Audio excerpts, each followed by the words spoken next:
বহুদিন পর আজকে একটা প্ল্যান সাকসেস হতে চলেছে বন্ধুরা। তো তোমাদের সঙ্গে শেয়ার করব না তা কী করে হতে পারে? তোমাদের সঙ্গে তো শেয়ার করতেই হবে আমাদের সমস্ত প্ল্যানগুলো। তো দেখো, আমরা যাচ্ছিলাম আজকে রয়্যাল এনফিল্ডের শোরুমে, যেটা শ্রীরামপুরে। তো ওখানে গিয়ে আমরা একটা রয়্যাল এনফিল্ড আজকে বুক করেছি। তো যখন আসবে গাড়িটা তখন তোমাদের ডেফিনেটলি দেখাবো আমরা কোন গাড়িটা নিলাম। আপাতত তোমাদের বলে রাখি যে আমার হাজব্যান্ডের আগে ছিল হচ্ছে দুখানা রয়্যাল এনফিল্ড বাইক। কিন্তু ওর যে বাইকগুলো ছিল আগের রয়্যাল এনফিল্ডের, তো সেগুলো প্রচণ্ড ভারী ছিল আর অনেক রকম অ্যাক্সেসরিও লাগিয়েছিল, লাইট ফাইট অনেক কিছু লাগিয়েছিল, তো প্রচণ্ড হেভি ওয়েটের হয়ে গেছিলো। যার কারণে ডক্টর ওকে বারণ করেছিল যে তুমি হেভি ওয়েট এখন কিছুদিন অ্যাভয়েড করো, 1-2 বছর মোটামুটি অ্যাভয়েড করে রাখো। তো সেই কারণে দুটো বাইকই আমাদের বিক্রি করে দিতে হয়েছিল।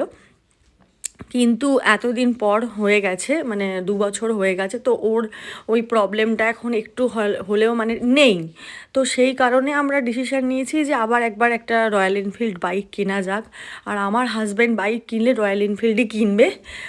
তো সেই কারণে আমরা আবার গেছিলাম রয়্যাল এনফিল্ডের শোরুমে। তো দেখো, শোরুমটা প্রচণ্ড সুন্দর করে সাজিয়েছিল আর অন্না যেতে যেতে ঘুমিয়ে পড়েছিল।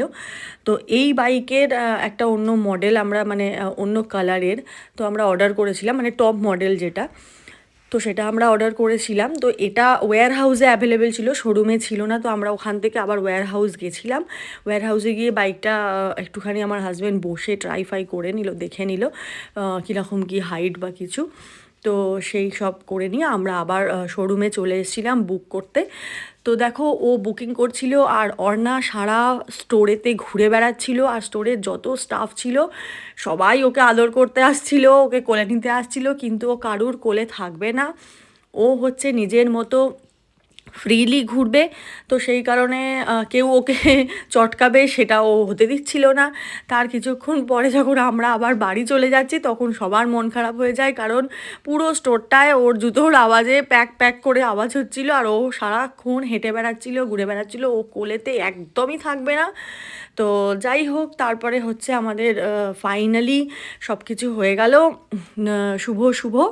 তো এরপরে আমরা হচ্ছে বাড়ি ফেরার জন্য আসছিলাম, তারপরে একটা ধাবা দেখতে পেয়ে সেখানে আমরা দাঁড়িয়ে কিছুক্ষণ একটু চা বিস্কুট খেলাম। চা বিস্কুট খেয়ে আমরা বাড়ি চলে এলাম। তো যাই হোক, সামনে তো দিওয়ালি আসছে।